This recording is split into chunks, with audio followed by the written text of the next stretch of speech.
Băi frate, dacă tu vrei să-mi dai un share pe Facebook la ce am scris eu, nu o să mai ai voie, mă. Tu înțelegi ce zic aici? Nu o să mai ai voie. Da? Dacă o să vrei să încarci o poză cu coloana infinitului a lui Tarșu Brâncuș, nu o să te lase, mă, Facebook.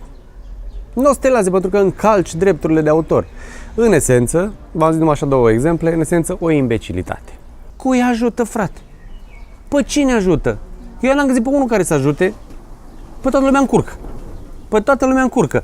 Mă întreba cineva, zice, auzi mă, dacă se bagă legea asta, tu ca blogger, ce o să faci?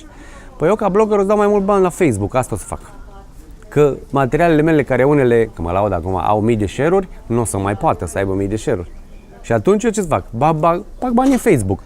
Ce înseamnă un blogger? Înseamnă să ai o comunitate de oameni în jurul tău, care îți dau share, nu? Care vor să răspundească ce ai făcut tu, așa, înțelegi? Asta ne afectează, pentru că în moment, de ce îți dă omul share la ce, că vorbim de share acum, da? De ce îți dă omul share la ce ai scris tu ca blogger? Să simte în ce ai scris, crede că are o valoare informațională pe care să o dea altora, da? În momentul ăla, omului din comunitate, dacă intră mizeria asta de lege, îl privez. Eu o să vreau să dau share de lapte, da? Și dau share și dau publică. Și mi-apare o pătrățică de aia și Facebook zice, dacă vrei să dai share la chestia aia, trebuie să plătești 5 cenți. Aoleu! Nu! Nici titlurile nu o să le puteți da pe Facebook. Nu numai link-urile.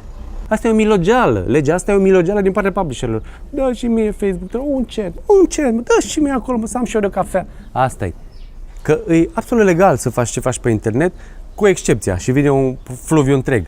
Din punctul meu de vedere, o lege, cu cât are mai multe excepții, e o lege proastă. E exact invers.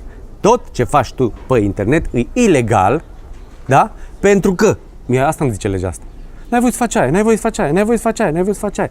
Problema e cu toată nebunia asta pe care o fac ei, care impactează upload-urile, impactează share-urile, impactează în esență comunicarea, mă. Legea asta strică internetul. Și nu strică numai internetul așa în sine. Strică relația dintre oameni, jur, dintre oamenii de pe internet. Legat de votul europarlamentarilor noștri, că noi așa, cât să răi, proști, buni, minunați, nu contează, ăștia îți trebuie să... Eu nu recomand nimănui să încearcă să-i convingă pe aia că e legea proastă, ci să le băgăm, cum zice americanul, doubt-ul ăla, îndoială.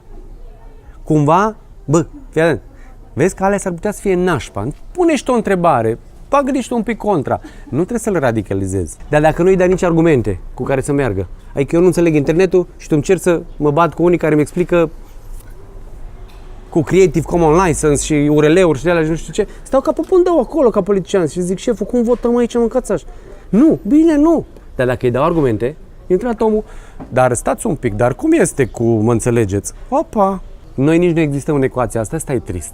Deci să ai Comisia Europeană care gândește o lege pentru digitalizarea și marea șmecherie de abureală, când de fapt legea e făcută contra lor mari, americanilor mari.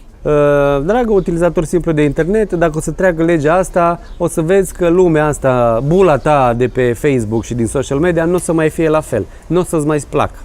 Așa că interesează-te ce înseamnă legea asta, știu că o să fie greu, dar interesează-te și dă-și tu un curcubeu pe Facebook la legea asta și zice, bă, nu faceți prostii de asta.